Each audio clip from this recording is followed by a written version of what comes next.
Hi friends, నమస్తే. Welcome to our channel Sakhi best life.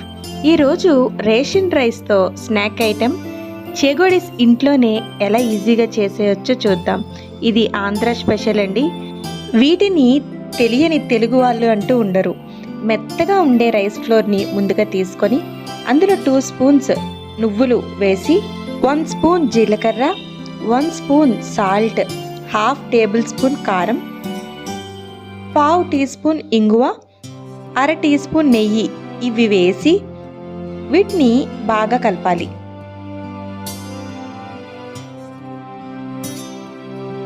ఇప్పుడు కొద్దిగా వేడి నీళ్ళు వేస్తూ గోరువెచ్చటి నీళ్ళు వేస్తే సరిపోతుంది. గోరువెచ్చటి నీళ్ళతో వీటన్నింటినీ చపాతీ పిండిలాగా గట్టిగా వచ్చేటట్టు కలుపుకోవాలి. కాస్త గోరువెచ్చటి నీళ్ళు, నెయ్యి వేయడం వలన ఇవి కాస్త గుల్లగా క్రిస్పీగా వస్తాయి. ఇలా ఒత్తుకుంటూ చపాతీ ముద్దలా చేసుకోవాలి.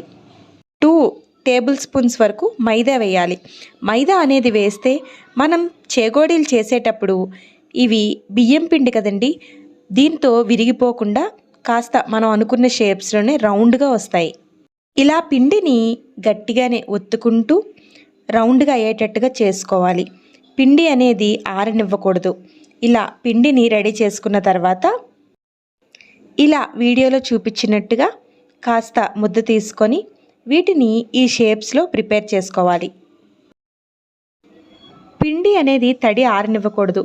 ఒకవేళ పిండి ఆరిపోతూ ఉంటే మనం తడి బట్ట వేసుకొని దాన్ని పక్కన పెట్టుకోవచ్చు.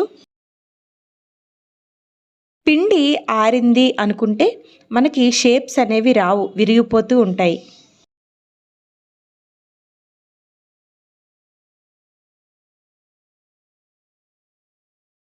ఇలా మొత్తం అన్నింటినీ ప్రిపేర్ చేసుకున్న తర్వాత